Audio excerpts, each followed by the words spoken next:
Je sais pas trop comment commencer ça fait tellement longtemps, oh my god.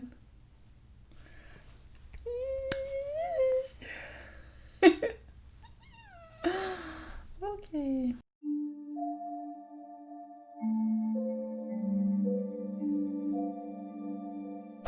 Salut tout le monde! Aujourd'hui, on se retrouve pour une nouvelle vidéo. Oui, oui, oui, ça fait une éternité que je n'ai pas filmé. Genre, je me rappelle pas la dernière fois que j'ai filmé. Je pense que c'était... Ah oui, ben oui, c'était au début du mois d'octobre, il y a un mois, quand je vous présentais justement mes achats en friperie. Ouais, ça me revient. Ça fait un mois que j'ai pas filmé. Fait que je suis vraiment désolée. Sincèrement, j'ai pas d'excuses à part que le mois d'octobre a été un mois assez chargé. Premièrement, j'ai participé à un défi photo. Fait que si jamais vous avez pas vu ça, vous pouvez aller voir toutes mes photos que j'ai publiées sur Instagram pour le mois d'octobre. Je publiais une photo par jour pendant un mois. Et aussi, j'ai fait le défi Octopeur. Donc c'est un défi que j'ai organisé moi-même. Donc c'était un film de peur par jour pendant tout le mois d'octobre et on a réussi haut la main. C'était vraiment cool. Puis merci à tous ceux qui ont participé. Je sais qu'il y a quelques personnes qui ont participé ou qui regardaient juste de temps en temps des films. Mais peu importe, dans tous les cas, je suis vraiment super contente que ce défi-là vous ait plu. Puis je vais sûrement le refaire l'année prochaine, comme j'avais dit. Fait que c'est ça, on va passer au vif du sujet de la vidéo d'aujourd'hui. Aujourd'hui, j'avais envie de prendre une gorgée d'eau. Non, mais plus sincèrement, aujourd'hui, j'avais envie de vous montrer ou de vous parler de mes grimoires de plantes de sorcières, de plantes médicinales, parce que, comme vous le savez peut-être ou pas, moi j'étudie en herboristerie. Dans le fond, j'étudie chez l'Herbothèque, donc c'est un cours qui se donne à distance. C'est ça, qui parle d'herboristerie et de naturopathie. Ouais. Pis c'est ça. Par contre, je sais que c'est pas quelque chose qui est accessible à tout le monde. C'est pas tout le monde qui a envie de se lancer dans des études qui durent 3, 4, 5, 6 ans. Fait que c'est pour ça que j'ai eu envie de vous parler de mes grimoires de plantes que je me suis acheté soit avant de commencer mon cours ou soit pendant mon cours que j'ai commencé en mars. Fait que c'est ça. Dans le fond, je tiens juste à dire d'abord avant de vous parler de mes grimoires ou de mes encyclopédies ou whatever, comment que vous appelez ça. Je connais pas nécessairement tous les livres, tous les grimoires qui sont accessibles dans les bibliothèques ou dans les librairies ou whatever. Moi, je vous parle de ceux qui ont attiré mon œil, ceux que moi j'ai achetés. Y a rien qui prouve que c'est les meilleurs ou qui sont pas bons ou qui sont whatever. Moi, je vais juste vous dire ce que moi j'en pense puis pourquoi je l'ai acheté. Puis c'est ça, je fais une petite description du livre puis je vais vous montrer un petit peu l'intérieur de quoi ça a l'air. Fait que c'est ça. À vous ensuite de voir si ça vous intéresse ou si ça vous intéresse pas, le livre. Je sais pas si c'est clair, là, mais en tout cas, aujourd'hui, j'ai 5 livres à vous présenter. Fait que je vais vous montrer ça sans plus tarder. Dans le fond, j'ai des livres qui sont vraiment plus complets, puis j'en ai d'autres qui sont plus comme en superficie, si je peux dire. Donc, qui vont pas nécessairement beaucoup en profondeur, mais qui peut quand même être intéressant pour quelqu'un qui s'intéresse à ça, puis qui a envie de faire soit de la transformation ou juste d'en apprendre plus sur les plantes médicinales. Fait que, on commence la vidéo maintenant! Je vais commencer tout d'abord avec c'est pas nécessairement un des premiers que j'ai acheté, mais c'est un livre que j'ai acheté il y a quand même environ un an, que j'ai pas vraiment utilisé encore, je vous avouerai, mais j'avais quand même envie de vous le présenter parce que c'est un livre que je trouve super beau, puis qui peut quand même être intéressant pour les gens qui s'intéressent plus à la transformation. Donc je vais vous parler ici du livre Élixir de sorcière, potions et recettes de Erika Leiss. Donc c'est ce livre-là ici. Je vais vous faire des petits close-up pour vous montrer à l'intérieur pour que vous puissiez mieux voir le livre. Dans le fond, ce livre-là, ce qui est vraiment cool, c'est qu'il est assez petit, compact, puis en plus, il se vend vraiment pas cher, là, il est 14,95$, donc c'est quand même un livre assez accessible. Donc ce livre-là, c'est surtout un livre de recettes, comme vous l'aurez sûrement compris. Il n'y a pas beaucoup, en fait, pas du tout de pages qui expliquent plus l'identification des plantes ou vraiment les propriétés de la plante à proprement parler. C'est vraiment plus un livre avec des recettes. Le point négatif, si je peux dire, de ce livre-là, c'est qu'il n'y a pas beaucoup de plantes abordées. Dans le fond, il y a 16 plantes mentionnées dans le livre. Donc c'est ça, il y a juste 16 plantes abordées, mais c'est quand même cool parce que ces 16 plantes-là, ben il y a plein de recettes à faire avec ça. Fait que si c'est des plantes qui vous intéressent ou que vous connaissez juste pas, ben c'est cool de pouvoir expérimenter et d'apprendre des nouvelles choses. Ce que je trouve intéressant dans ce livre-là, c'est qu'il y a une belle page sur chacune des plantes qui explique une belle description et aussi l'histoire de la plante. Donc c'est super intéressant aussi si on veut en apprendre plus, mais c'est ça, c'est vraiment plus un livre qui va en superficie, qui rentre pas trop en profondeur, avec beaucoup de recettes, donc ça c'est vraiment cool si vous cherchez un livre avec des recettes. Puis je l'ai juste mentionné aussi, là, ça a vraiment pas rapport, mais le livre en soi est super beau à l'intérieur, les illustrations sont magnifiques. Moi, sincèrement, c'est ça qui a fait que je l'ai acheté. En fait, j'ai même pas essayer les recettes, mais vu que là, j'ai officiellement commencé mes études, peut-être que je vais m'y intéresser davantage, mais c'est ça, c'est vraiment un beau livre fun à avoir avec des belles illustrations, donc voilà! Ensuite, le prochain livre, c'est Les plantes comestibles et médicinales de la forêt boréale et les bienfaits du chaga. Donc celui-là ici, c'est le premier livre que je me suis acheté l'année dernière. C'est un livre qui est super bien fait, sincèrement, genre je trouve que c'est vraiment beau. C'est pas nécessairement mon livre préféré, mais c'est un livre assez complet. Ce livre-là, ce qui est vraiment le fun, c'est qu'il y a vraiment une belle description botanique de chacune des plantes. Donc, il faut avoir quand même un bon lexique, si je peux dire. Il faut quand même connaître les termes. Pour vous donner un exemple de description de plantes qu'il pourrait y avoir dans le livre, ici, les saules sont de grands arbustes à tiges très ramifiées. Les feuilles sont simples, alternes, souvent stipulées, généralement pétiolées. Donc, faut quand même avoir une bonne notion, là. Je vous lirai pas tout, là, mais tu sais, moi, je comprends parce que j'ai eu un cours en botanique, mais si vous avez pas eu de cours en botanique, ça peut peut-être être problématique, donc je le mentionne parce que c'est ça, il y a des termes assez... botanique, si je peux dire, là, il emploie les vrais termes, fait que c'est cool pour ça, mais c'est ça, les images sont super belles, c'est vraiment facile de se retrouver dans ce guide-là. Un point positif de ce livre-là, c'est que c'est simplement des fleurs et des plantes et des arbres qui poussent au Québec, contrairement à tous les autres livres que je vous présente, que c'est plus comme des livres européens, mais qui fonctionnent quand même super bien au Québec. Celui-là, c'est vraiment un livre québécois, donc toutes les plantes qu'il y a là-dedans, c'est sûr qu'on va les retrouver ici, il n'y a pas de problème pour ça, fait que ça, c'est super cool. Ensuite, un autre truc que je trouvais vraiment intéressant dans ce livre-là que j'ai retrouvé dans aucun autre, c'est qu'il y a un chapitre complet sur les bienfaits du chaga. Donc, si vous connaissez pas le chaga, c'est un champignon qui pousse sur les bouleaux, principalement sur les arbres. Puis, on peut le récupérer, ce champignon-là, puis en faire des tisanes et des trucs médicinaux. C'est vraiment, ça a plein de propriétés, là.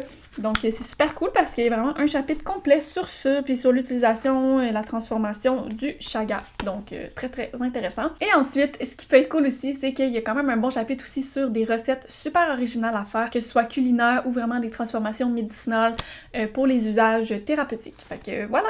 Prochain livre que je vais vous montrer, c'est mon dernier petit achat que j'ai fait cet hiver quand je suis allée en France pendant le temps des fêtes. C'est un livre que j'avais vu sur Instagram et que je voulais, puis je l'ai trouvé en France, donc quand je l'ai vu, je l'ai acheté tout de suite. C'est le livre Alchimie végétale, comme ça ici. C'est un livre magnifique, je vous le dis.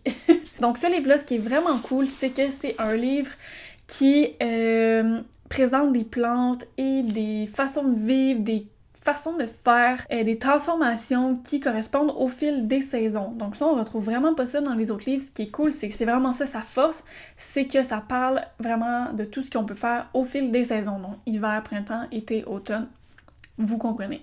Dans chacune des saisons, ce qui est cool, c'est qu'ils présentent une plante esprit et 4 plantes alliées, donc ils présentent 5 plantes par saison avec des transformations à faire, puis ils font une belle description de chacune des plantes, fait que c'est super cool aussi pour ça. Chacune des plantes vient avec une belle illustration et une belle description, fait que ça permet de quand même bien comprendre la plante. C'est sûr qu'il n'y a pas de photographie à proprement parler pour bien identifier la plante, mais il y a quand même une belle illustration qui nous aide un peu à comprendre. Puis le livre est rempli de plein de belles images. Sincèrement, ce livre-là est une œuvre d'art en soi. Juste l'avoir dans sa bibliothèque, c'est vraiment beau. C'est vraiment le fun d'aller s'y référer. Il y a plein de recettes aussi à faire à chaque saison. Fait que sincèrement, j'ai vraiment aimé ces livres-là.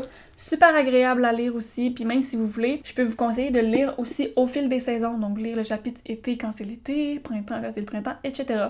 Moi, je l'ai lu tout d'un coup parce que j'étais ben trop pressée. Mais si vous avez le temps, vous pouvez faire ça aussi comme une lecture à chaque saison. Prochain livre que je vais vous parler, c'est l'encyclopédie des plantes qui guérissent. Donc celui-là ici, c'est un cadeau que mon copain m'a fait à Noël, je pense, ou à ma fête l'année dernière. C'est sincèrement une encyclopédie magnifique. Le seul point négatif que je pourrais dire, c'est que celui-là aussi, c'est une édition française, donc beaucoup de plantes dans le livre qui poussent pas nécessairement au Québec, mais c'est cool quand même. Si jamais vous avez envie de faire des transformations, puis vous pouvez juste commander des plantes ou whatever, là, genre trouver un moyen de pouvoir avoir les plantes, ben c'est cool aussi quand même de savoir qu'il n'y a pas juste les plantes du Québec, si je peux dire. C'est un point positif en même temps de un point négatif, I guess. Cette encyclopédie, est juste incroyable, ok? Il y a des numérisations de plantes ou des photos, je sais pas c'est quoi, mais c'est tellement beau, c'est tellement bien fait, c'est détaillé, on comprend vraiment bien. Ils montrent toutes les parties de la plante, donc la racine, la tige, la feuille, la fleur, la graine, toutes les parties d'une plante, ils vont le montrer détaillé. C'est vraiment magnifique, donc vous allez le voir dans les clips vidéo que je vais mettre, là, c'est juste incroyable, sincèrement. C'est ce qui a fait que j'ai vraiment accroché sur ces livres-là, puis je suis super contente que mon copain me l'ait acheté. Il y a aussi une belle description de la plante, l'histoire de la plante, les utilisations aussi à faire avec cette plante-là, où est-ce qu'on la cultive, puis les propriétés de la plante aussi, et il y a une petite section sur la transformation, comment qu'on peut faire pour l'utiliser en usage thérapeutique. Donc celui-là ici, vraiment là, un ouvrage magnifique à avoir juste pour les images à l'intérieur, c'est comme incroyable. Dernier livre, et non le moindre, je vais vous parler ici de l'encyclopédie des plantes médicinales. Donc celui-là ici, c'est vraiment le plus complet que j'ai dans ma collection parmi tous les livres que je vous ai présentés aujourd'hui. C'est le plus complet, mais c'est aussi le moins beau visuellement, si je peux dire. Tu sais, c'est pas super esthétique, là, c'est vraiment la description des plantes, il y a des photos, c'est tout, là, tu sais, en gros, ils ont pas fait ça pour que ce soit beau, ils ont fait ça pour que ce soit instructif, ok? Tu sais, je dis que c'est le moins esthétique, mais je suis pas en train de dire qu'il est laid. Au contraire, c'est un super bel ouvrage, il est vraiment bien fait, super pratique, fait que c'est super cool pour ça. Ce que j'ai aimé aussi, le point fort de ce livre-là, c'est qu'il y a une grosse section au début du livre sur l'histoire de l'herboristerie à travers le monde. Donc, il parle en Europe, au Moyen-Orient, en Asie, au Japon, en Amérique, tous les continents, en fait, l'histoire de l'herboristerie, comment ça a évolué depuis le début. C'est le livre qui regroupe le plus de plantes. Quand c'est écrit sur la page couverture, c'est 550 plantes dans ce livre-là. Vous comprendrez que c'est pas toutes des plantes qui poussent au Québec, malheureusement, mais ce qui est cool, c'est que ça leur regroupe vraiment des plantes qui poussent partout à travers le monde. Il y a une courte description à chacune des plantes, mais la description est juste suffisante. Tout ce qui est dans la description est pertinent à savoir, donc la description est juste vraiment bien rédigée, donc c'est court, concis, mais efficace comme on dit. Un point négatif de ce livre-là par contre, c'est que c'est pas toutes les plantes qui ont une image, fait que si on est vraiment visuel puis on aime ça voir une image de la plante, dans ce livre-là, c'est pas nécessairement ça. À chaque page, il y a des photos, mais pas de toutes les plantes qu'il y a dans la page, je sais pas si c'est clair.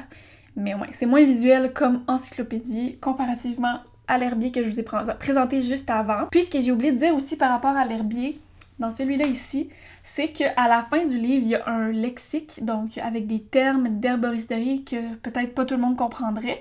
Fait que c'est super intéressant pour ça, parce qu'exemple, des fois, ils parlent de plantes diurétiques ou whatever, puis on connaît pas ça, on connaît pas les termes. Ben, on va à la fin, puis c'est tout écrit, c'est génial. J'ai fait une petite parenthèse, on ferme la parenthèse, on revient à l'encyclopédie des plantes médicinales.